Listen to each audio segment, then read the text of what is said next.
We got the logo. So we're here with Alex Casas of Casas Law over here, and we managed to send the logo nicely. Kind enough to let us come down to your West Palm Beach offices and film, just to have a little different location. We enjoy that, and really, there's no real set precedence on this. We're just going to talk about stuff. We've already covered that everybody in this room is bougie, including Chala. But she will also crawl in a tent on the ground and sleep, which I will not do. I've done that once in my life. Once. Oh, man. Just to convince me that I'm not meant for that. Yeah. So, but I married into a camping family. Oh, really? Susie's family? Susie's family, they're campers, they're kayakers, and kayaking and camping are different. I love the outdoors when it's on the other side of a window. No. You do pretty good when you come down to the Keys, man. I do. I like go out there and boating. enjoy the sun and boating and water but and stuff. The sleeping in the woods. Yeah, no, that's not. I used to do that when I was a Boy Scout or Weeblo, Cub Scout, whatever it was. But it's been quite some time since I've camped in the woods. But before we start just delving into the bouginess of the current life, let's talk about Alex Casas, the person, and how Alex Casas got to this point. And I've never asked this. What made you want to be a lawyer? I've asked other lawyers that you know. Yeah, sure. But what made you want to be a lawyer? You know what? It's hard to put my finger on it. I was originally in school in engineering. Okay. And my goal had always been to become an engineer and then go into the military and fly airplanes. Was that where you met Paul Finley? Was he also want to be an engineer? No, he just met him in some bar somewhere. It's funny that I met Paul Finley our first week at the junior college, right after we graduated from high school. Right. And we didn't like each other. Yeah. And it took some time for us to get to like each other. Then we became the best of friends. Decades. Yeah. No, well, not so much decades, but it took a day or two. Right. So that was like when you still didn't really know what you wanted to do. You were just like, I'm going to go to the next thing and start building towards whatever it's going to be. Quite honestly, I started working in retail when I was 15. I started working pretty much full time all through high school. Right. And I gravitated towards selling women's shoes when I was about 17 or 18. And I'll be quite honest, at 17 or 18, that's a pretty good gig, setting aside all the Al Bundy jokes. Yeah, I'm not disagreeing. I made quite a bit of money because it was all commission. Yeah. And I met a lot of nice people. And in fact, that's how I met Susie. Fringe benefits, right? Yeah. That's how I met my wife. I sold her a pair of shoes on her birthday. Well, that's why the birthdays are so important. Oh, that makes it easy, though. That makes it so easy, though. I sold her a pair of shoes on her 18th birthday, and that's how we met. Side note, we just talked about how much trouble I get in because I can't remember nothing, and my wife tried to force feed me our anniversary that's coming up, and I was just like, But he has the day they met anniversary, the first date anniversary, he's got like 7 anniversaries. He remembers them all. I don't remember my one anniversary. So congratulations on that. Thank you. But you did make it easy on yourself, it being her birthday. Or maybe she made it easy on you. Maybe I didn't plan it that way. It might have been her plan. It might have been her plan. All right. So shoe salesman, ladies shoe salesman. Ladies shoe salesman. And then I went to college just because it seemed like the thing to do. Right, and I had it in my mind that I was going to become an engineer. Mm-hmm. And then I was in a particular type of engineer? Mechanical, okay. And then I was going to apply to the armed services and fly airplanes. Ideally the Navy. Okay. Because, it was the 80s, it was Top Gun, and it was, we all wanted to be Tom Cruise, except I'm about a foot taller than he is. Wow. So he fits in them little planes a little easier. Exactly, and it turns out that I don't. Yeah. And I was moving in that direction and actually found out at a physical that I needed glasses. And was told that I wouldn't be able to be front seat in an airplane because I needed glasses. And they said, but there's all these cool intelligence positions available. Because again, it was the 80s. Yeah. And I got all excited about it and said, you know what, I'm interested. And they said, well, let's take you to another level of testing and really let's use the word interrogations. Yeah. And they said, we can have you on a plane tonight to Virginia. And I said, well, why would I be going to Virginia? Vint Hill, maybe? Yeah. I don't know. Vint Hill. They said, well, Langley is where you need to go to pass and get through the next level of clearances and questions. Absolutely. And you know, because of I'm of Cuban descent, Right. you know, and obviously it was the Cold War, and Yeah. and that put the fear of God in me. And I said, well, I don't know that I'm ready to make that kind of a commitment. Let me go back home. And they played games with me, Right. which, you know, if anybody who knows me, I don't like that. Yeah, It made me mad. I said, no, I just want to go home. And so then it was a whole change up of what I wanted to do. And I wasn't sure that engineering was the thing for me anymore. I had a midterm exam in a class called thermodynamics, which is just, it's math that's just frightening math. I could do it, but just didn't want to. It's dynamic math. Yeah, exactly. Exactly. I didn't want to do it, so I kind of stood up and walked out. All right. And said, what am I going to do with my life now? Well, that's a pretty hard turnaround. It was. And Susie was actually working at a law office at the time. Oh, okay. Met the lawyers. I thought, hey, that's kind of cool. Right. And next thing you know, here I am. Oh, that's crazy, man. I haven't, you and I are friends. We chat a lot, and I haven't heard that story. And one funny thing is that when I went to work for Secretary of Defense William Perry, I had to get a ton of clearances. And I was, freaked out about the whole process too. And they did the little interrogation thing, but the one I was like, okay, I'm just going to fess up. I smoked weed in high school. They're like, we don't give a shit if you smoke weed. They didn't care about that at all. They were worried about all kinds of other things. I just found it very interesting, the process, because with any of the secretaries, if you're on their personal staff, which I was, you're like de facto and attaché and all these things, right. And you have to have all these clearances. Plus, I was going into some of the really,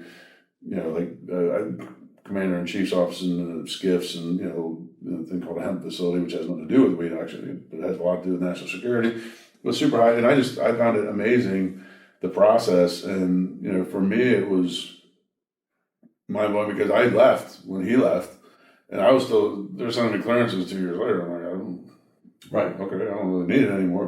But that's how exhaustive the process was. And I was like, no Cuban sense, regular white boy that smokes some weed night.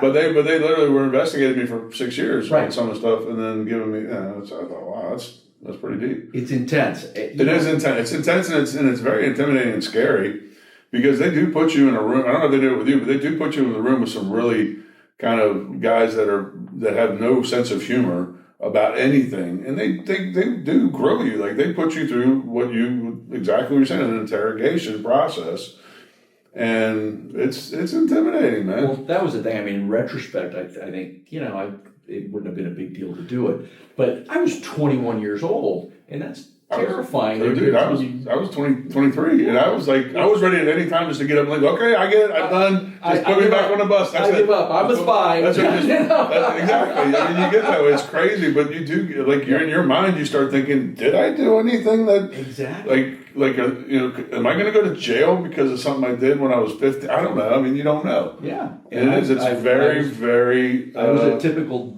dummy kid. Dude, I actually kind of was a not that dummy, coached by my father, who was in intelligence in the Army forever, and coached by I had a sea daddy at the Pentagon, this command sergeant. I had a lot of people telling me what was going to happen and saying it's all going to be good. And then, and I'm like, so by the time I walked, I was so amped up to do this test. Like, for that first, like, the real interrogatory thing, was lasted like 2 hours, that I was like, just willing to say almost anything. Yeah. I mean, it literally was. It was crazy. And it's just insane. I don't want to belabor that anymore, but that is something that if you've never been through it, it is the most bizarre experience. And it's not just one time, but the one time when they really sit you down and start drilling into you, man, it's like something on a TV show. It's crazy. Well, I never got to that point, but they talked to me about it, and it was one of those things that just, as a kid, it just kind of scared the heck out of me. Oh, yeah. I'm not ready for this. Yeah. And I just said, no, thank you. And honestly, they did me a favor, because you got a halfway decent lawyer. I'd like to think they set me on a better path, I think. Okay. So the lawyers that she worked for, to segue back into what we're actually probably supposed to be here for, were they personal? I mean, no, they did criminal defense work. Criminal defense. Oh, it's hardcore terms, like Matlock type guys? I mean, I was asking that kind of criminal I offense. take offense because that means I'm not a hardcore attorney. Well, whatever. I'm not, no, but I'm saying it's a different venue. People because you definitely go to court, but I mean, I fight over money. I don't fight over people's freedoms. Yes. I mean, it's important because the money that we fight over is very important to some people. It's justice for my clients, right. But it's a little bit different because no one is going to go to prison for the rest of their lives, or even for a short period of time because of what I'm doing or not doing. No, understood. So I get why you say it's different, but we still think what we do is pretty. Well, that's significant. I understand. I'm obviously kidding with you, but you did not decide to follow the path of those lawyers. You didn't get a criminal offense. So I did not. The segue would be the next question, right? So Alex decided he wanted to become a lawyer, and he became a lawyer overnight, obviously, right? Yep. A little school, this and that and the other. So what made you decide to go into personal injury? Was it a altruistic thing? Was it just like this seems like something that I would be good at, or was it just the desire to help other people? Was there any particular was it any of that kind of stuff, or was it a hard calculated business decision? I don't know. I'm asking questions. You're looking at me like I'm crazy. I'm just trying to. No, I laugh because you know me well enough to know that I can never give a straight answer to anything. So it's okay. The reality is there was several factors. One of which, while I was in law school, my father passed as a result of a medical malpractice. Right. And I do remember so it kind of always had this. I always had this in the back of my mind that we were the victims of a malpractice, yes. And I always thought I want to be involved in getting justice for that. And when I graduated from law school, which was 1991, a bit ago. You are older than me. I am older. I'm older than a lot of people. We were in a pretty heavy recession. Yes. So jobs terrible. Jobs were scarce. Yeah. I got a job at the state attorney's office, prosecuting criminals, and experienced trial work for the first time doing that, and I found my niche. Right. I found that I belong in front of a jury. I belong doing trials because it's what I like. I enjoy it. I'm comfortable doing it. So it kind of fell together. I was at the state attorney's office for a long time because it was fun. I was in the courtroom all the time. And then when I went into private practice, I tried my hand at a few things, but very quickly moved into injury work because it felt comfortable to me. I felt like I got to wear the white hat. I got to take care of people, help people. Listen, it's okay to say that it makes you feel good. Yeah. You don't have to shy away from that. I mean, I do. One of the reasons I'm in this business because I don't excel unless I get personal gratification. I'm sorry, that's what it is. No, I get personal gratification. That's why I love being a chef so much when I was a chef. Because I got personal gratification every single night. And I knew at the end of the night how I did, what I did. I love nothing more than going out, especially in a country club, and putting on my big old white chest hat and walking out and saying, "Hey, Alex, how was dinner?" And you go, "Oh man, it was the best, Andrew. Oh my God, this best steak ever," whatever it was. I mean, that was what drove me. I completely get it. And I became a very good chef because of that drive to get the gratification and the money and all that came along. And then ultimately, here's the reality: when I got really successful in that business, I was making a lot of money. I wasn't cooking anymore. I wasn't getting that gratification, which is why I stopped doing it ultimately. Sure. Because I don't excel, and I can't, But in this business, real estate, I get this couple of I just brought back from down from New York. I mean, they're when I say older, they're an older couple, they're a little older than you. Well, you're getting there, but they were so happy, and the move was so traumatic, and I just was on the phone, and I like doing it on the phone. No, it's going to be okay. Don't worry about it. We got it handled. We got this. It's all good. And they're so happy that they have made the move and they're here. And that, to me, and look, the money is part of it. You can't do anything without making money. But I feel like I am one of the top realtors in the area because of that fact that I really do it a lot for the personal gratification. Because it's a totally different animal doing it for money and doing it for personal gratification. Because you can do it for money and look at it in a different way. If I don't do it at a level that I can sincerely feel that, then it's a problem, which does cost me money too. We were talking about that earlier, and I'm sure you've got some cases of this. Which, by the way, in case you don't know, I ramble a lot in this thing, and we'll get back around to you. We'll get back around to you in a minute too. It doesn't need to be all about me. But Sal and I were talking about this because she asked me earlier. The one thing that's when you popped your head in, she's like, "What is there anything anybody's done that's made you not want to work with them?" I'm like, absolutely. There's a lot of people I won't work with. I don't, and that costs money, right? The real estate mantra, which probably is the attorney, when I'm saying that, I'm saying corporate down. Work with everybody, make all the money, do all your thing. I'm like, no, I won't do it. I can't do it. It pisses me. Like, if I'm sitting there at night and I'm thinking about work, there's a problem. It doesn't happen very often. And usually the next day I solve that problem by telling somebody that I can't work with you. Right. So, anyways. No, I completely get that. Rant finished. Rant finished. And you and I are similar in that respect. I mean, we're both people. Yes, we're good. You know, gregarious and kind. And you probably found this too during the shutdown in 20. I got physically ill because I wasn't in contact with people. I got physically ill because I drank a lot. I mean, well, there might have been some of that too. But that's about the time we met. We actually would do these in our driveway, like, because Amy and I are, you know, she's not. First off, Amy's not a people person. We've covered that in this podcast before too. But she's much better. But we would go in the driveway and we just set up our little folding chairs, and then we brought out a table, some cocktails, and set up some other chairs. And then I remember when you were doing that. Yes, and then what happened was every day, like 3:00, we had a 6 feet apart. Whatever, and it got to the point where sometimes we'd have 10 people there, and everyone would stay in the middle of the road because there was really no traffic going through. Nobody was going anywhere. Yeah. So, and that's because that is I have to have that physical. I mean, it is a need in my life. It's like food. It is. Amy be the first one to tell you. She's like, sometimes I just tell them go, just go to the freaking bar, go to wherever, go find somebody to get that out of your system, because if I don't have that contact I get buggy. Yeah, I know you always joke with me about our social life. Yes. And that's part of it. I need to be out with people. I need to be out with different people. And because I don't joke with you about your social life, I try very hard to be a part of it, but it's next to impossible. So we will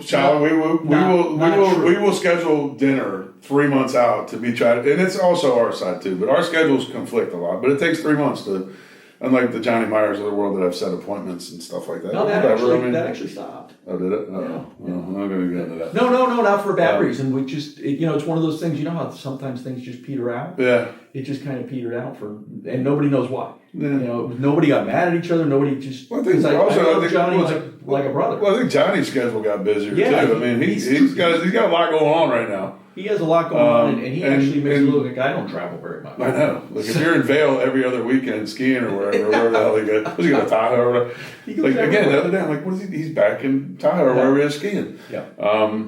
So that's the other thing that you and I have in common, and we drifted way off the subject, is that we both work very hard. We both work incessantly, but we also play incessantly. Absolutely. Because, the whole reason for being, right, and the reason for working so hard and doing so much work is to be able to enjoy your life. I mean, I firmly believe that. One day I hope to be at your level on that, but we are working toward it. We love our stuff. Obviously, I mean, you'd be a liar if you said, "Oh, it's not about stuff." We all love our stuff. You love stuff more than we love stuff. Maybe. We love places. We love our house in Key Largo. You have a Key Largo house worth of art, watches, whiskey, fine cigars, clothes, whatever. That you do like your stuff. I do. And there's nothing wrong with that. But we love experiences as well. We love to travel. We love to see the world.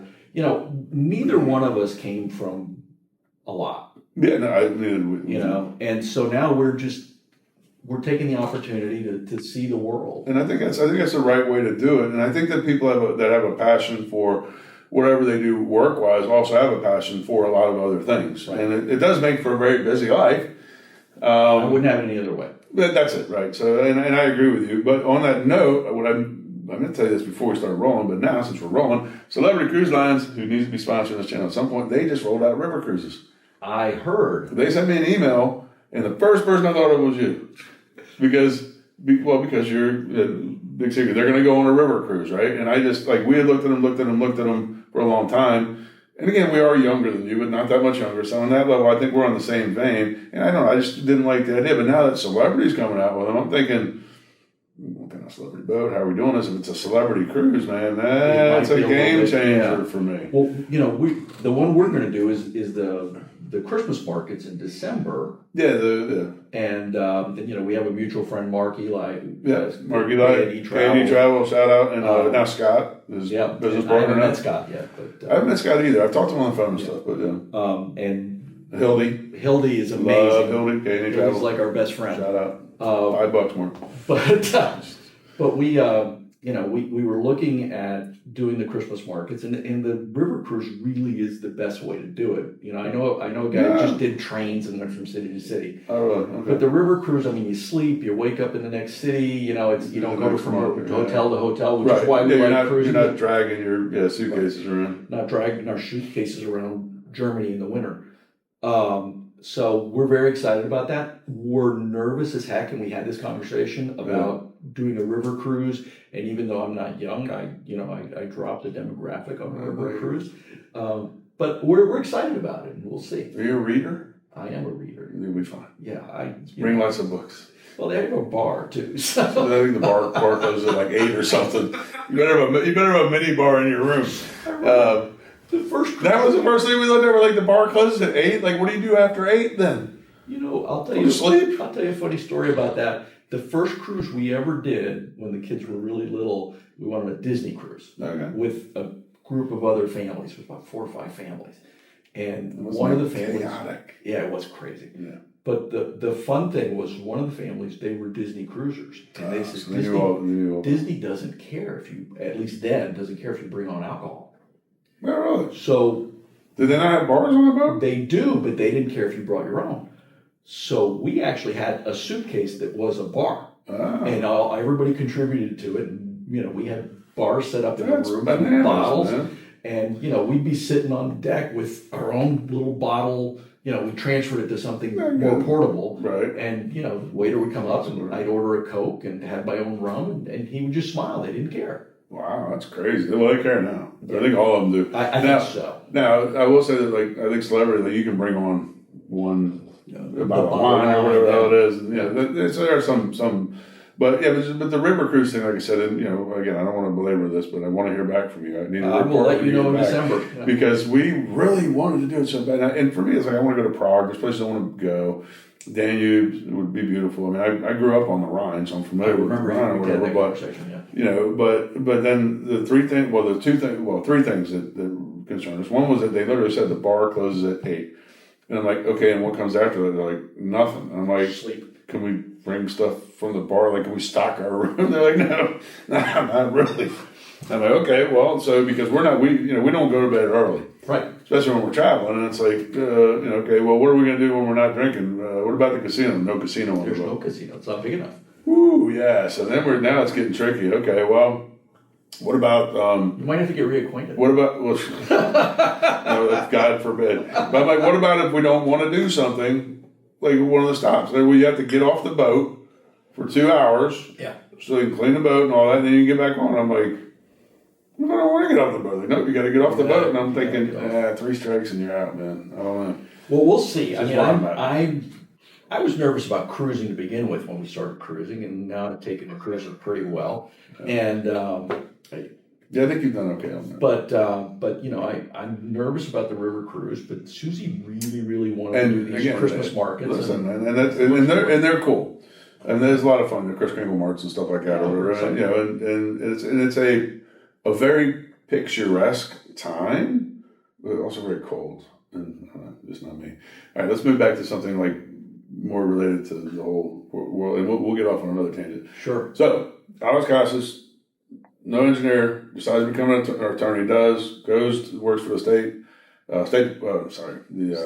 attorneys, and then decides to get into... And then I forgot after that. So tell me, start from there, because I forgot. It's probably on film, but I forgot. I went into private practice. Left working for the government. Just a general legal practice. Oh, okay. Doing a little bit of everything. I did some criminal defense. I did some family law, which I hated. Mm-hmm. Did a little bit of this, a little bit of that. Very quickly realized that none of that was really for me. Okay. I didn't enjoy the criminal defense, and Susie didn't enjoy me doing it. Understandable. And so I got into the injury work and really fell in love with it.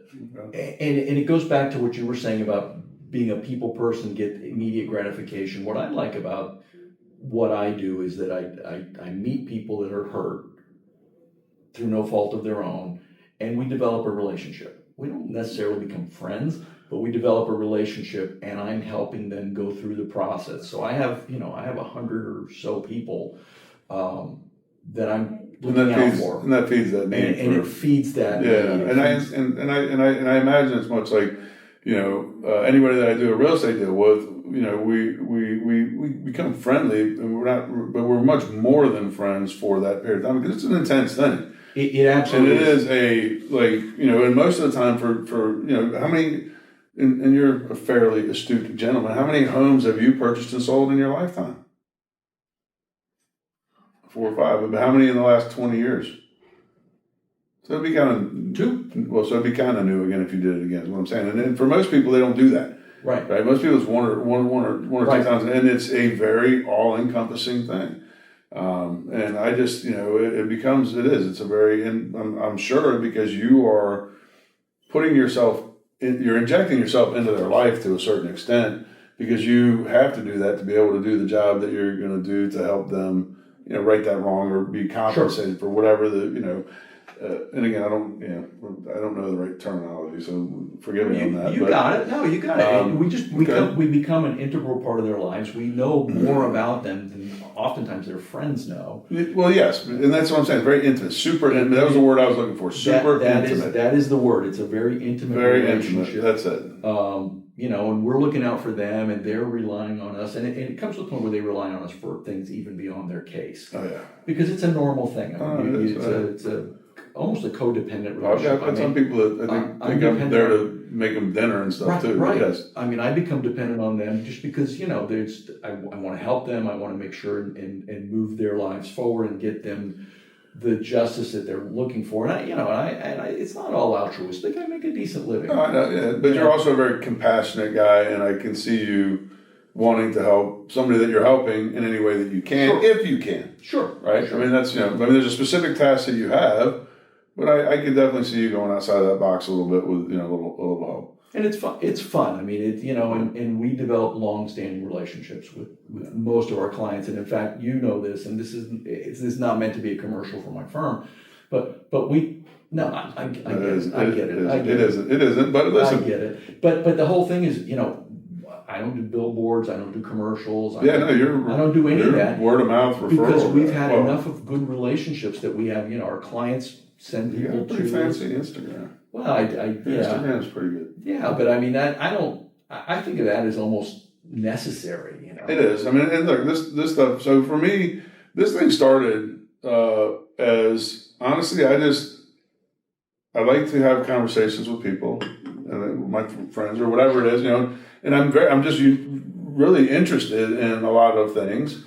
And, it started out as, okay, this is going to be a business thing. And it quickly devolved out of a business thing, because you can only talk about, there's only so many kinds of houses.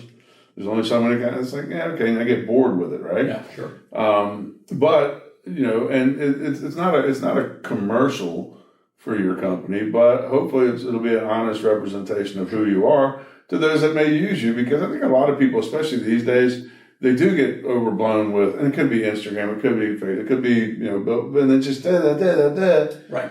And I think a lot of people do actually now gravitate towards somebody that they can go, okay, I can relate to that, or whatever it happens to be. And if this helps them come to you, then so be it. But this is just a waste of my money because I enjoy doing it, basically. Well, it's funny. I'm still waiting for sponsorship, Callaway Blue, celebrity, anybody. You've been doing this for a couple of years. Yeah. And I remember I've watched pretty much all of them. Yeah, I think P-Fin was, Finley was one of my first. He was early on. Johnny was like last year. I don't know. But yeah, I've been doing it for a while. And I've been watching them. And Susie said, "Did you turn Andrew down?" I said, "No, he's never asked me."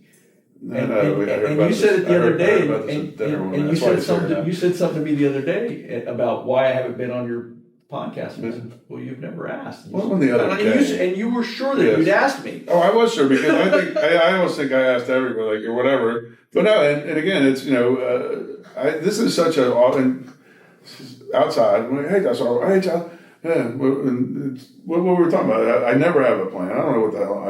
I kind of show up and then I go, okay, what are we doing? And it happens. But that's the same way it happens when I actually schedule. Now, I had the downtime for the surgery and all that other stuff, so there was a gap. Was he the first one since my surgery? Mm-hmm. So you're the first one that's going to be completed since my surgery, but it really, honestly, I could have sworn that I would have asked you, but I didn't. It's okay. Well, I did now, and you're here now, so we're I'm here, okay. And I appreciate your coming to me. Well, no, and, awesome. We also like to come to everything can't be in my conference room. Yeah. Like, it gets boring for me too. Well, and we don't have your logo. There you go. In my conference room. So how could we pump your business? Very proud of my logo. It is a nice little logo. What's funny is because you're in Wellington, mm-hmm. and I live in Wellington. Yeah. My office is downtown. Mm-hmm. If I go, let's be clear. This isn't strictly downtown. Well, it's like halfway downtown-ish. Halfway downtown. It's close to downtown. Palm Beach Lakes and Village. Palm Beach Lakes and Village. That's right. There you go. But I know myself. If I'd gone out to Wellington and met with you, mm-hmm. You wouldn't have made it back. I don't make it back. Done, yeah. I don't make it back. I'm like, I'm so close to home. Listen, I can work from home. Listen, legit when we're talking about this, I'm like, okay, and then we'll go drinking for the rest of the day. And I thought that was a great plan until I looked at my schedule. I'm like, I'll be worked till like 6 again today. Early even for me. Yeah, that's true. It is early for me too. And it was 11:30, 12 now. I mean, 1 o'clock, 3 o'clock. Yeah, if we were in the Keys, 3 o'clock maybe, but. Yeah. But that means, and we are both very busy with our actual businesses and all that stuff too. But now so you built a successful, and so let's talk about this current iteration. Let's do that because there was a point you did some different things. I bounced around a little bit. I took that first job out of the state attorney's office working with a man and his son who are still both my very good friends. Worked with them for a little over a year. I bounced around a little bit. You try to find your way in the world. It doesn't mean that you didn't like or didn't get along with the people you were with. It just it wasn't that clean. You're trying to find where you belong. Yep. I finally ended up in 2002 at a firm. They hired me as a partner. I was a tiny partner, but I was a partner, and my name was on the door. And it wasn't perfect, but it worked. And I was there for a long time. Yeah, that's what. I was there for 16 years. Mm-hmm. By the time it ended, I was half owner of the firm, and we just sat down one day and decided that it didn't make sense anymore. It was time to, and so we didn't just part ways. We closed the firm. Right. And I said, well, I'm too young, and honestly, I wasn't financially ready to retire. Right. So I opened my own law firm, and it was me and a paralegal. Yep. One paralegal, and we grew it. Now there's, I've got 6 people working for me and with me. You bootstrapped this baby. It worked, and Susie came along, and she works with me along with she's got her own side deals too, but she works with me, and it's actually it's one of those things where people say you work with your wife, and yeah, and it's actually it's been great for us. It really has been really good for us. I know a couple people like Marilyn Burns and Dave Burns. Now that's all. So that's a little different story because that's tax season, and it's like it's crazy, right? But a lot of people it just doesn't work out at all. The nice thing for us is, having it work is great. Our office it's not huge, but there are days we come in together. We don't see each other. And we don't see each other the whole day. Or we'll go to lunch together, but other than that, we don't see each other because she's doing one thing, I'm doing the other. She allows me the freedom that I can just focus on the clients and the cases, and I don't have to worry about the administrative stuff. I don't have to worry about, the banking. I don't have to worry about that. I just know it's getting taken care of, and if anyone's going to take care of that stuff, it's going to be her. That's great, and it's fantastic that it works. Because I'm sure we've had conversations about how well it worked with me and Amy working together, which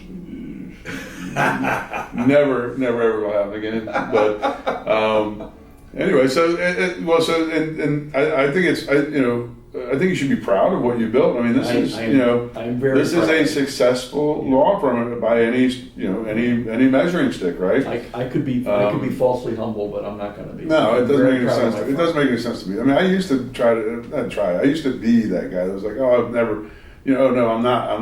No, like no, I'm pretty good at what I do. Like I'm at the top of the heap somewhere. I don't know where in the top of the heap, but I'm at the top of the heap anyways.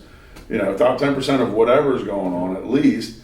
And yeah, I'm very proud of that. And I've worked very hard to get there. And I really didn't start embracing that until maybe 4 or 5 years ago, like around COVID. Yeah. Around COVID is when I finally was like, you know what? No, I'm going to take my share of the credit. Where the credit's due, because, and I don't know. I mean, I'm sure COVID had something to do. It could be all the alcohol. I don't know, but I had it wasn't an epiphany either. It was one of the moments where I'm like, I was having a conversation with somebody, and I was kind of being a little demure about what. I said, I did a hell of a job for them, and yeah, it was an amazingly difficult thing, and I did a hell of a job. You're right. I didn't get any pride out of that. I just that's just what I decided to let my narrative be, Not to take away from legal skills or anything like that, but I think my greatest gift is I'm good at hiring. That's an important. I've got really good people working for me. In fact, some of the people that work for me have worked for other people and it didn't work, and they worked for me, and it's amazing. Synergy is a hard thing to find. So we do. We're a family, and we've talked about what. You're taking your entire freaking office on a cruise, man. I am. Some of that. Who does that? We do about once a month. We take a happy hour. We close the office at 3 on Friday, right, and go, and they can bring spouses and friends, and we have a happy hour together. Looking for a part-time job. And we a few times a year we go out to dinner and all get dressed up. It's our prom. Yeah. And we have, we're going on a cruise because they all know we cruise, and they're always asking about cruising, and so we just said, let's do a cruise together. That's awesome. So we're going. It's just a weekend cruise. Yeah, it's a short weekend cruise, but private island or something. I've got to close the office. Yeah.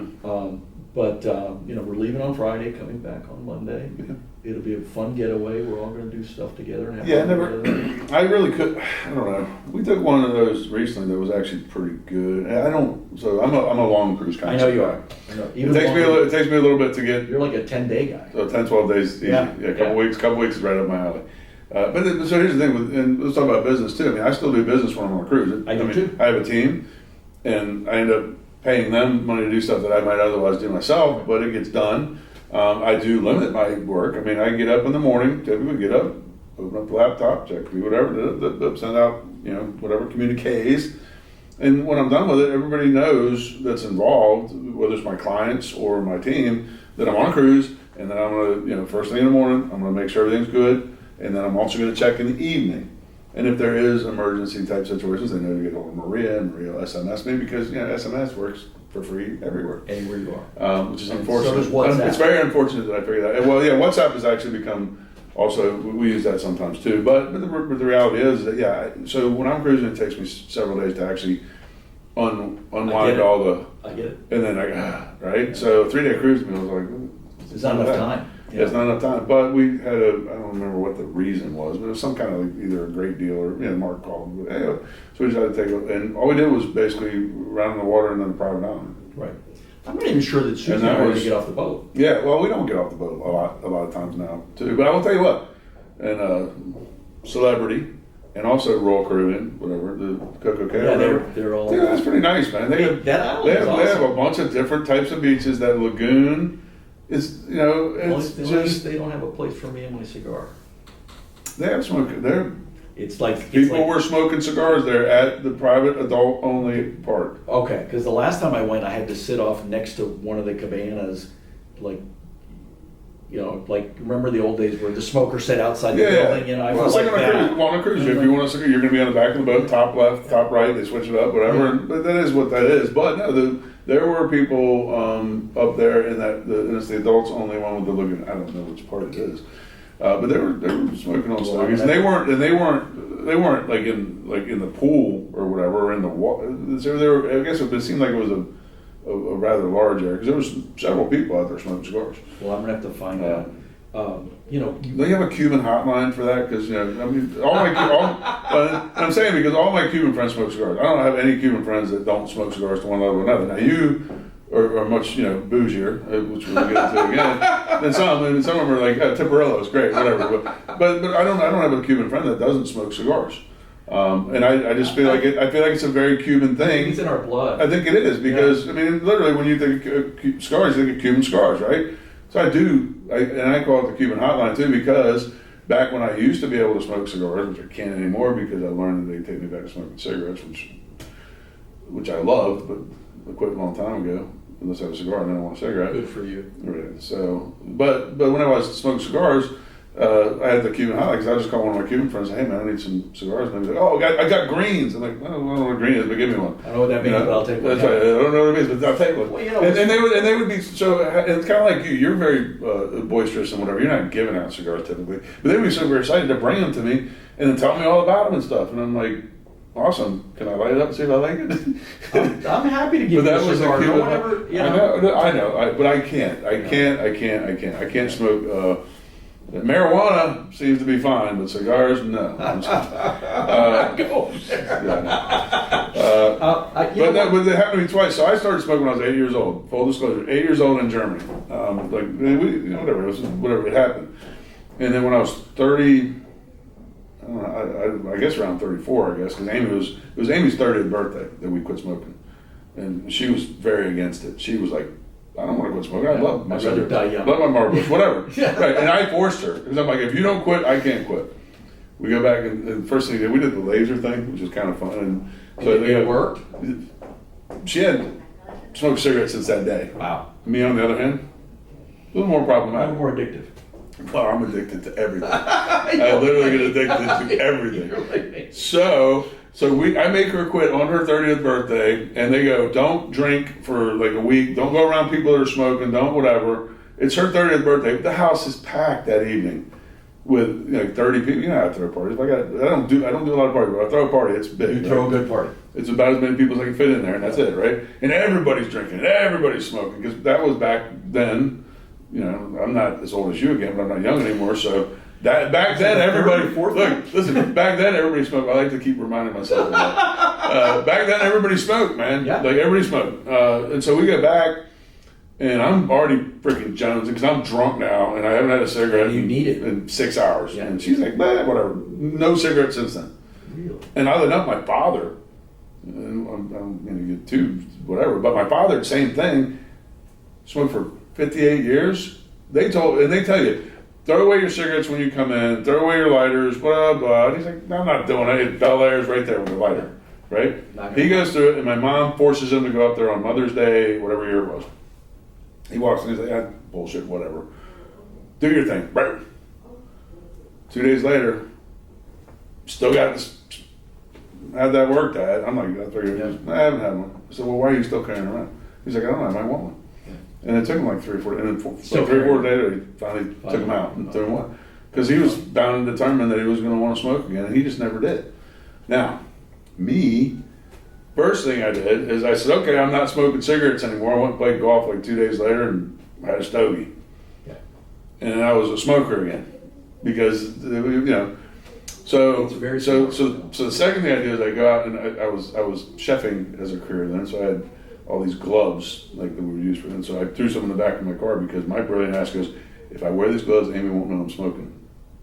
Now, of course, if you're smoking and you got a beard and a mustache and you still smell like a freaking ashtray. But I thought, because that's what you think about. I gotta hide it from Amy. So, anyways, that didn't go over well. Then I quit, and actually I quit for longer than that. It was like 6 months the first time. And then I quit again a second time, and that one didn't take. I quit for about a year, and then I went back to the cigar thing because I love, I don't know. So for me, Presidente and stuff like that's a good cigar, not on your level, but I like to have a cigar, right? And then so sure as hell, man, as soon as I went back to the cigars, went back to cigarettes, and then I finally quit. It's the oral fixation. It is. It's the same. It's the same motions. It's the same everything, and So, anyways, I do love a cigar, but I can't have it anymore. You know what's funny is it's a very sad story, isn't it? It's not tragic. I grew up with smoker. My dad was a smoker. My older brother was a heavy smoker, and so I just grew up in a different world where my dad finished eating and he lit a cigarette at the table. Yeah. And so I was always exposed to it. Never offended by the smoke, but for some reason their smoking didn't lead me to smoke. Yeah, which is good. Which for whatever reason, and cigars just happened by chance. it's a funny story. When I was 16, I bought my dad 2 cigars for Christmas because I thought we're Cuban, my dad smokes, I'm gonna get him cigars, and it'll be great. And I told my mom, I got dad cigars. I, did a really cool thing. Exciting, yeah. And she said, no, you're not gonna give those to him. Really? Don't give him cigars. He smokes cigarettes, but do not give him cigars. And so here I've got these cigars, I'm stuck with them. I probably could have returned them, but in my mind, I'm 16. I'm not smart enough to think that through. I'm stuck with them. Right. So I thought, well, let's see what'll happen. I lit it up, and darned if I didn't like the first cigar I ever smoked. Wow, that's great. And just from there on, I've been smoking since I was 16. Now there have been periods in my life where I haven't. I've gone a year or two for whatever reason, haven't smoked cigars. But overall, cigars have been a big part of my life. So that's the nice thing about cigar smokers that don't smoke cigarettes. I think you can do that because they're not nearly as addictive. It's just an enjoyable. It's a pleasure thing. It's not a that addiction. Well, what's funny for me, and it goes back to our personalities. I will go home and be by myself and light a cigar. I don't enjoy it as much as I do when I'm with other people and making conversation. To me, cigars are they're a better social lubricant than alcohol because I stay sober. Yeah. But and I don't say stupid things as much. But it creates an opportunity for us to be around. And, we solve the world's problems. Now, are you a member of a cigar club? I'm not. I don't think I know Finley joined one for a little bit, and he kind of went off. I know some people that are members of, it's like they got the one locker club up there. Guy. Well, that's well, and because you don't have time, number one. Right. Because club, it's an obligation. Well, if you're going to join a club, you actually have to go to a club. I like socializing. I don't like socializing with on rules. Demand. Yeah. I get you. Be able to choose your own adventure. Exactly. And since I can't play golf anymore because of my bad back. I still every now and then have friends that call and invite me, and I say, "Remember, I can't play." Right. I'm like, "Well, just come out and ride." And I'll ride in the car. Have a whiskey and I'll take a couple of cigars, and they'll let me putt a little bit, and it's a fun day for me. Well, and I agree. Like golf courses are one of the most relaxing places in the world. I don't get out to them anymore very often at all because I don't have time. But man, especially down here in South Florida, we have some of the most beautiful public courses that make the high end country clubs up north look like dog tracks, like garbage. Yeah, and it is a calming, just a nice feeling. Well, it's hard to say that golf is calming. Well, if you do it right, which in my mind is like I don't really care. Like if I got to bring an extra bucket of balls, then whatever it is, what it is. Nobody's paying. Nobody's name is on my bag. Like Titleist doesn't have their name on my bag, and I have to prove something to Titleist. Like if Titleist's name's on it, it's because I paid Titleist for the pleasure of having Titleist on my bag. Just like nobody's sponsoring them. I'm sponsoring them. Well, that's it. It's exactly what it is. So I don't really care, and I go out, and quite frankly, for me, I guess it's okay because I'm an okay natural golfer. Like I got 100-ish. Every time, even if I don't, and I don't go to the practice range, and I don't practice. I just show up with my clubs one day and I start hitting the ball. Yeah. So I'm not terrible. I'm never going to be a scratch golfer. I don't really. My hand is precluded that. I can't even cock my wrist all the way you're supposed to with it. So I got this weird looking. It's not a Barkley thing, but it's kind of a weird thing because that's how my hand. I had reconstructive surgery. I can do what I can do. So I've been a duffer since I was 19 years old. Whatever. You enjoy it. That's good. Yeah, but I enjoy it, right? Yeah. And the only time it doesn't get enjoyable is if you go out with people that are just, the guys, the golf fanatics, really competitive people. Yeah, and it's like, and then they get mad at you because you're bringing their game down because you're not playing as good as them. That isn't pleasurable. But anyways, let's get back as we often have to Casas Law because that's it. So we know where you're at, and you're a very successful law firm, personal injury. Si hablas español? Si. Any other? Well, everybody that works Creole, French Creole? No, everybody that works for me is bilingual. Okay. Everybody that works for me speaks both, except for my wife. Right. She understands Spanish. Yeah. I understand Spanish, but she wouldn't consider herself to be bilingual. But everyone else that works for me is bilingual, and they're from different countries. Yeah, which is important because Spanish in one country is completely different. Exactly. Dude, I tell you, I first learned Spanish from Salvadorians. Yeah. And then I went from Salvadorians because this is all, for those of you that may not know this, I was a professional chef, and the kitchen cultures, there's a lot of Hispanics in the kitchens. Some of the best. Well, maybe not this week, but did you see that shit? Like, yeah, I don't want to get into that. No, listen, I don't know. Look, I don't know. And I know all this stuff was going on, but I'm in Wellington. And so I posted on Facebook, and I don't know if Wellington now has something for the horse people, but I'm driving, and there's 2 4-wheelers, and they're in the middle of the street on South Shore, jamming right by WEF, 2 4-wheelers with the police lights on, and then a side-by-side police lights on too. And these guys were loaded, they were flak jacket loaded down. So I'm like, either Wellington's got something new going on, or ICE is going after the grooms. They're everywhere. Which I don't know. I mean, and honestly, let me just give you a little hint here, ICE. If you're going to go after grooms, don't go after the ones in Wellington, because I don't know if that would end up well, depending on whose grooms you got, for Christ's sake. But I just thought it was bizarre because it was so out of my experience. And they're just right in the middle of the road, and I'm like, oh, what is this? But yeah, that's a conversation for a different time. But what I did want to get to is, so you have a very successful brokerage here, and you've worked very hard to get where you are. Where do you see the goalposts? 10 years, 6 years? Do you have a year plan? Is it just kind of when I get tired of it, I'll give it up? For retirement? Well, not about retirement. I'm talking, but scaling down at least to the point where you're kind of, and you already do a good job of balancing the two lives, right? But I feel like at a certain point you're going to have to go, okay, it's time to maybe kick it down a notch. Do you feel that or no? Or do you feel like you just keep going forever? We're still growing. We're still hiring.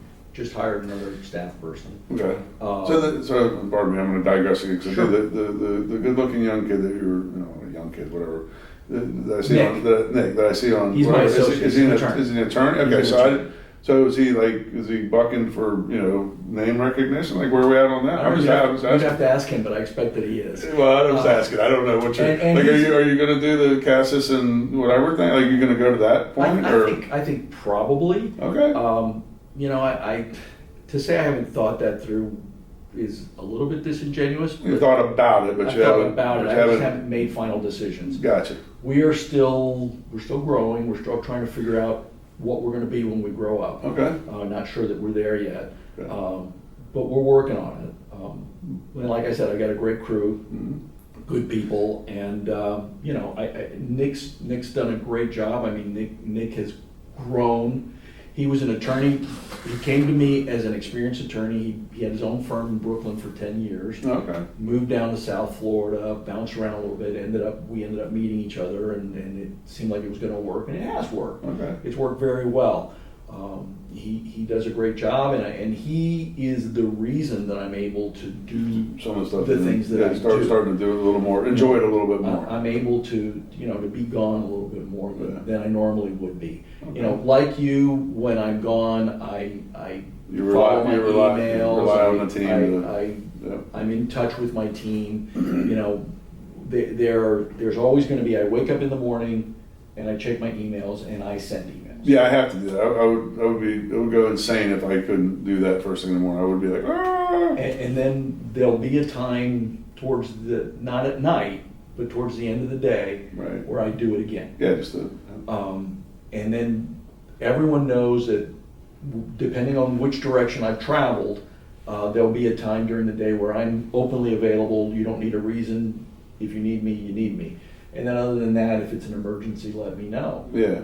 No, that's look. I applaud your drive and your desire to continue to grow. I mean, a lot of people in your position, quite frankly, might be willing to just kind of go, okay, we're doing great. Let's just let's just maintain the status quo. And I think it speaks something about you that you're still wanting to push on and make it grow and do bigger and better things. I mean, I'm doing it for me and for them. I mean, everybody that works for me is about the same age. They're all around, except for my wife and my receptionist. I got a couple of people here that aren't, but everybody else is right around 40. Oh, okay. That 40, that age. That age. Okay, all right. They're all right around 40. Plenty of time. Okay. So for I thought that you said they were the same age as you, and I'm no. They're all the same age as each other. All right. And so I kind of think about them. Yeah. I'm not going to shut this down in 5 years. What happens to them? No, I got you. And especially if they're carrying a good amount of the weight, then it doesn't, They're a great group of people. They work very well together. You use the word synergy, which I think is a good word. I consider us to be a family, and I think it would be criminal for me to just one day say, I'm done. That's it, I'm done, Yeah. No, I want to create something that's going to outlast me.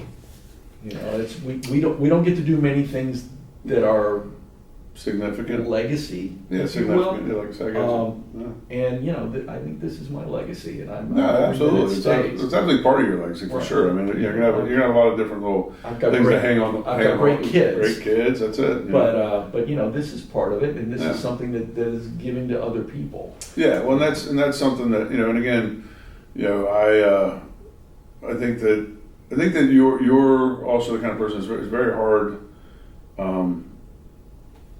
That's the way to describe it. You don't have the ability to be something that you're not. No. Because I've seen you in both very public and very private settings, and you're still the same exact person. Like there is no deviation from this is my professional whatever, and this is my other. Because now with me, I still try to keep my rougher edges off on the but it's the lines are beginning to blur. Right. But you are exactly the same. Demeanor. You're getting the same person, no matter what the setting. And I think that's quite honestly unique. You're not the only person that is like that, but you're one of the few that I know that is like that. Thank you. Seriously, like when you let your hair down, it's just still this. There's no. That's right. There's nothing left. But you don't stray very far from the person that you see. Sitting in front of you right now, or any other thing, and I think that sincerity and that truthfulness to yourself about who you are also shows through, and I think it's part of the reason for your success. I think it's part of the reason for a lot of people's success. So I'm not saying you're unique in that, but I think that to be successful and entrepreneurial and things like that, it does take that sort of sense of knowing who you are and what you represent, what not specifically, but in general terms, and I think you do a very good job of that. Well, thank you. I've reached a point in my life where, because I'm older than you. Yes, you are. I've reached a point in my life where I don't have the desire nor the time to pretend to be something I'm not. Yeah, and I think it's comfortable. I don't know that I was ever that person, but I was probably more so when I was younger. I was trying to be somebody. I think all younger people, and that's something. I don't know if many younger people are going to watch this, but you should go speak to the high school kids, because a lot of stuff you're saying is very apropos. And again, this is right down to my need for gratification. So I'm heavily involved in the local high schools. Up until just this year, I was the chair of our Interact Club at Wellington High School. Mm-hmm. I would also do a lot of I would speak in front of the students, and sometimes it was the kids who were having trouble, because I had trouble. I wasn't the perfect person. I had a lot of trouble, through school. I was not a great student. I was always very intelligent, and that was part of the problem, I think, because I was like, okay, let's move on to the next thing. And very bored. Yeah. And Amy hates the story, but one of my favorite teachers, Mr. Williams, he's like, look, I want you to give me a term paper on ancient Mesopotamia. I don't want you to walk into my classroom. This is like 10th grade. He's like, Burr, your reputation precedes you. He says, I don't want you, you're a fuck up, you're a clown, whatever. I don't want you, but if you want good grades, just give me I'm like, well, okay, term paper, okay. He's like, and I want an MLS format. I'm like, what's that? He goes, look it up. Figure it out. He goes, look it up. Yeah. So I did. I said, okay, I don't got to worry about third period or whatever it was. Mm-hmm. And I got, not only did I get an A, but he was like, this is one of the, he used to be a college professor. This is one of the best written term papers I've ever seen and all that sort of stuff. But yeah, but sitting in class, and then God, Steve's so fucking stupid. Whatever, it's my podcast. Steve's so fucking stupid. Yeah. Like, he's already asked 6 times. He's told him 6 times. Like, just tell him to shut up and go back, look at the back, whatever. Get him out of here. But that's not a great way when you're, going through high school to be. No, it's absolutely. So that's one of the things that I always talked to him. I was like, look, you got to figure out a way to get through it, because, I managed to become very successful, but I did it all the hard way. Like, there were easier ways to get here, and I probably could be much more successful if I'd have figured that out when everybody was telling me, what are you doing? This is what you need to do. Yeah, you're taking the harder route. Yeah, I got rocks in my head along with the brains. And again, but I also get, but the fact that kids these days are told, you got to figure out what you want to do with your life when they're in like elementary school, like, because they're prepping them for something. It's insane. It's insane. And all these kids like I talk to, they're just like, yeah, well, my mom wants, or whatever. And it's like, well, what do you, I don't, it's okay that you don't know what you want to do when you're in 11th grade, like, it's weird or if you 10th do grade. know what you want to do. Right. Well, I mean, now listen, some people have an idea, right? And it's cool. And the ones that have an idea are driven. Yeah. And the most driven ones that I know, and I deal with the kids on a pretty close basis, you know, because I was also scholarship chair and all that sort of stuff. Mm-hmm. And the kids that were the most driven and they might not always been the smartest ones, were the ones that actually did know. Right. Like they had a thought. There's this gal that we gave her one of the biggest scholarships we ever gave, like 24 grand, which is, you know, a pittance in the world of scholarships, but for a local scholarship, pretty damn good. That's a pretty good amount of money. And the day I met her, she came in in 10th grade. She came in to the club, and I'm like, oh, you know, I don't want to mention her name because whatever, but what's your name and what do you do? Oh, and yeah, no, what are you hoping to get out of the club? Well, I need to get my volunteer hours, but I've heard it's also philanthropic. And she's like philanthropic, like at 10, right? And then I'm like, oh, okay, cool. So do you know what you're planning on doing with your life? Or she goes, yeah, I do. I want to be a kinesiologist. And I'm like, what? She's a kinesiologist. Like, wow. Okay, what is that? And she starts telling me what a kinesiologist is, a specific form of sports medicine, all this kind of stuff.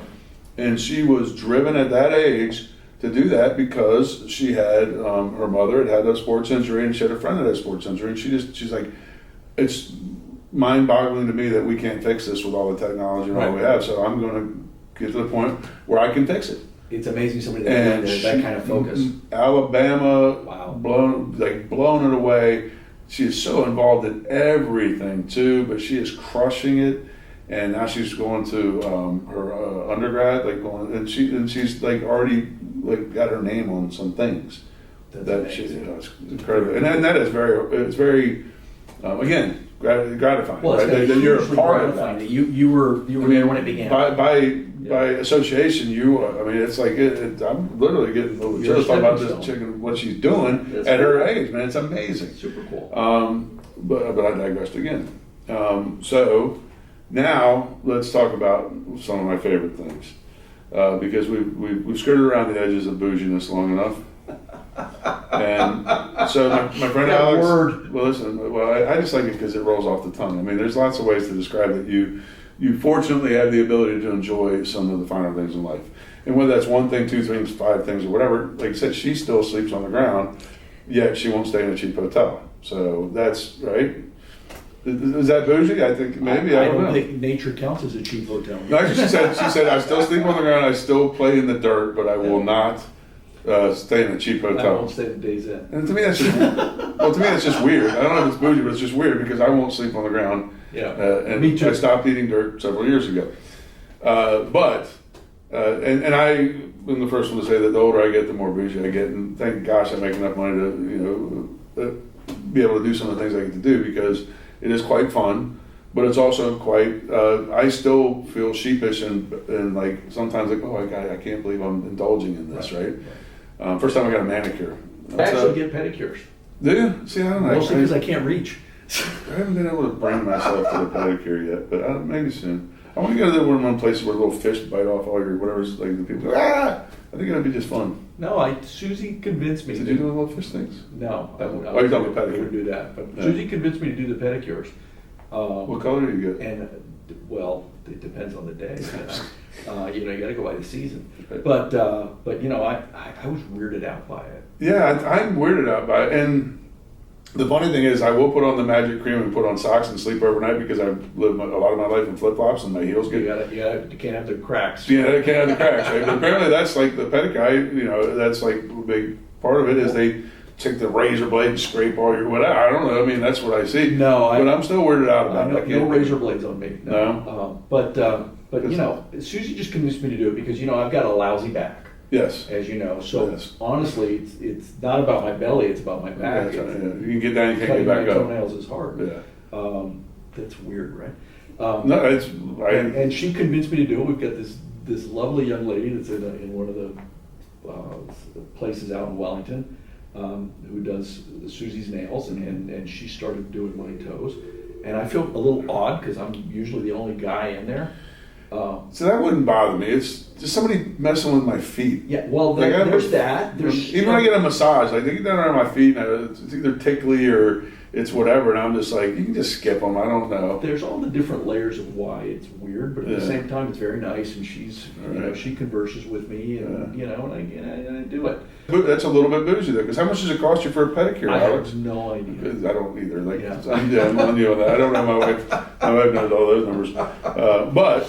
But no, and again, but that is flat out that's pampering yourself, right?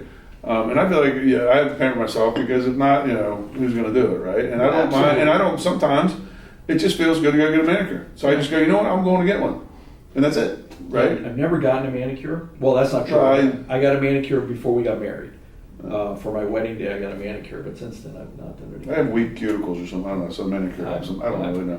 I have a weak chin. Dude, if you go on a cruise, fire and ice manicure, very nice. Oh, really? Yeah. See, I always do the massages on the cruise. Well, I do this too. Yeah, I'm a spa baby on a cruise. Oof.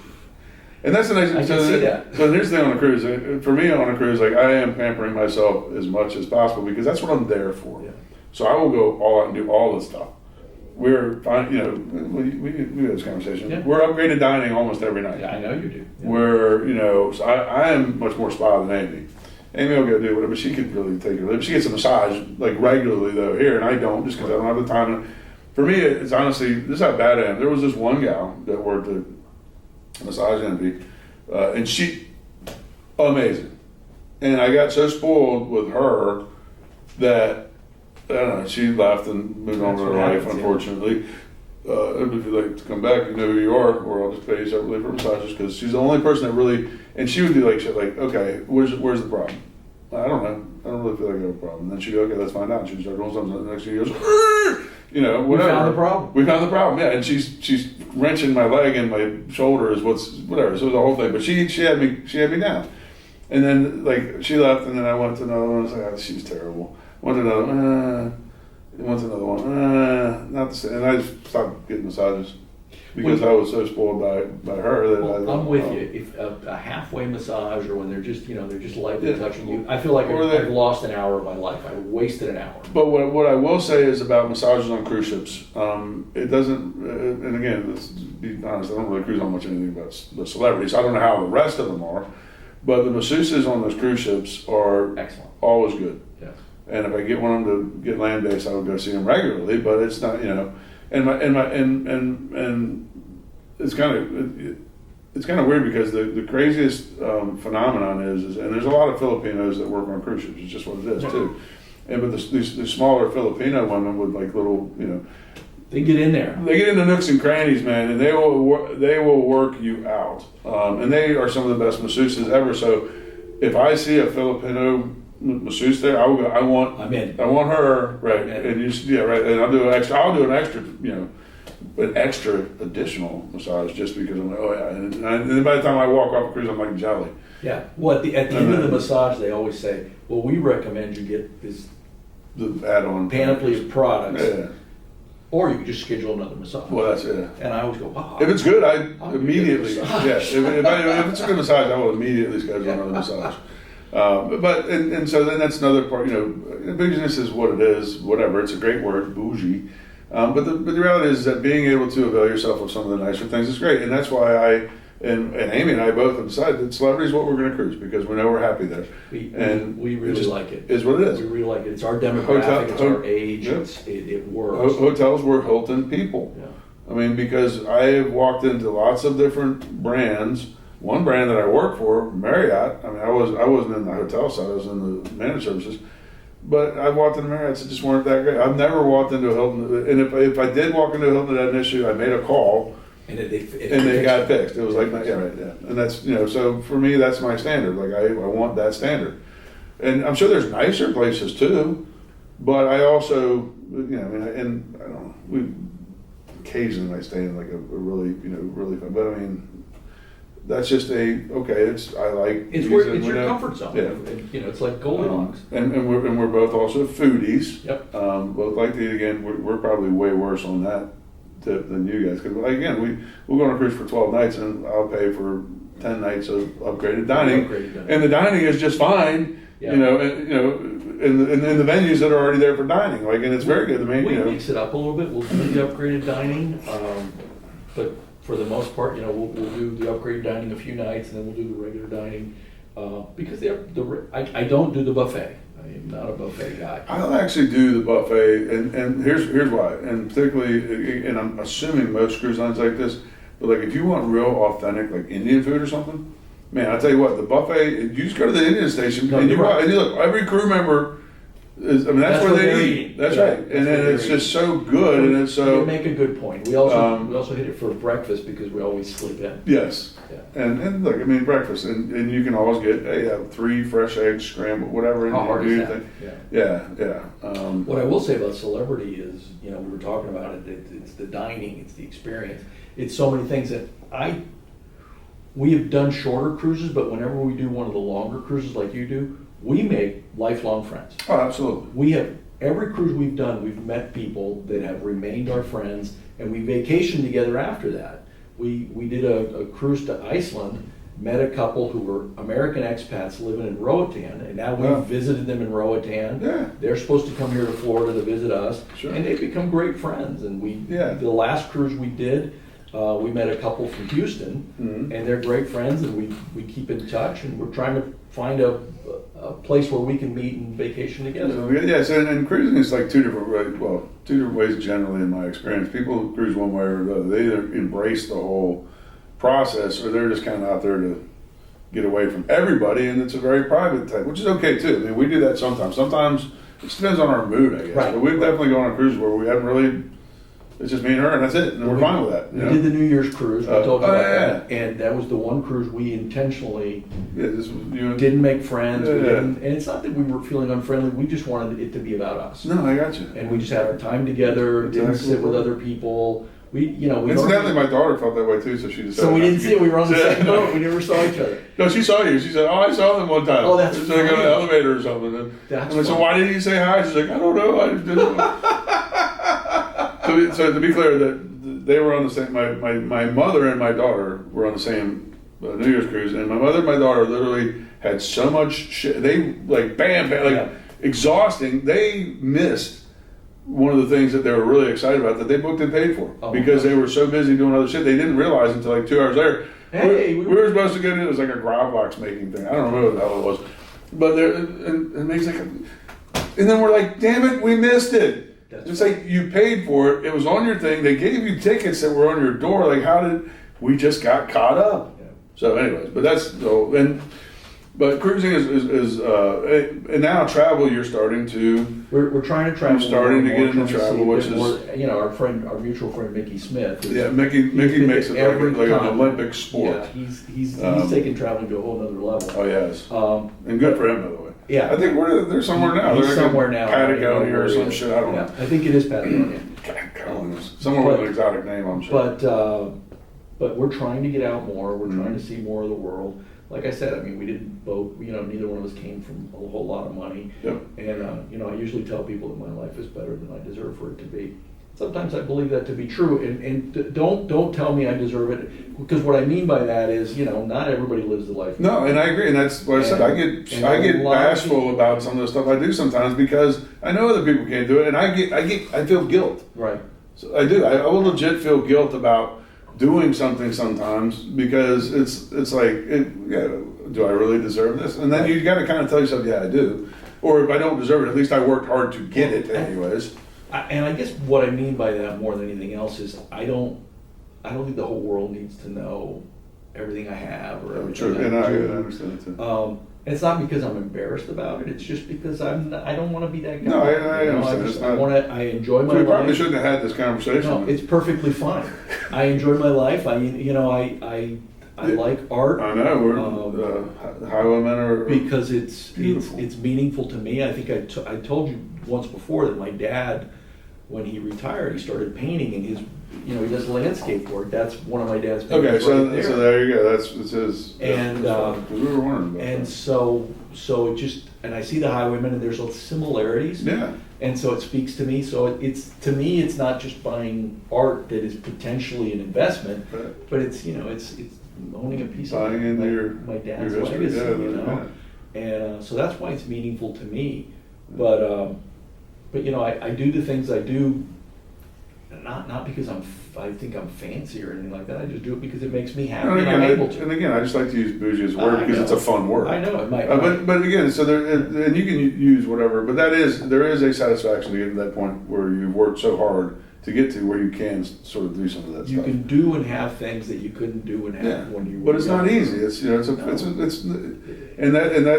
also another big illusion that a lot of people have. Like, oh, you woke up and that is the more salient point to all of this is that there are a lot of people that feel like you just woke up one morning and sat in this chair and all this stuff just kind of like, woo, matrixed around you, right? It's been a journey, man. You've been working on this for a very, very long time, as have I. I mean, I've been in this business for almost 20 years, and I work 7 days a week. I mean, it's just what it is. I've managed to figure out a way to make 7 days a week work. As we talked about, sometimes those days are on a cruise ship, right? Or they might be down on my boat in Key Largo. But I have my phone and sometimes my laptop on my damn boat. I'm always on call. That's it. I'm always on call and always available. Yeah, and it is a very exhausting and difficult process. So you should enjoy, and I'm glad you're starting to really enjoy the fruits of your labor, sir. Thank you. And Chala, thank you as always for thank you. It was great to meet you. And these lights, they weren't as hot as you said they were going to be. They're just bright.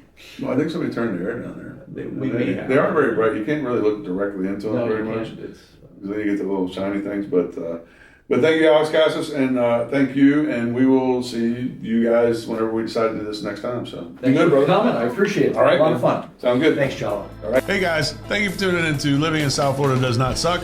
Please do subscribe with the notification bell on. If you liked today's guest, you can also get more information about them right here. Like magic, it will appear. Anyways, we love having you here. We love having your friends here. Shout it out from the rooftops. Like us on Facebook. Share it with your friends. We'll see you soon here in beautiful, sunny South Florida.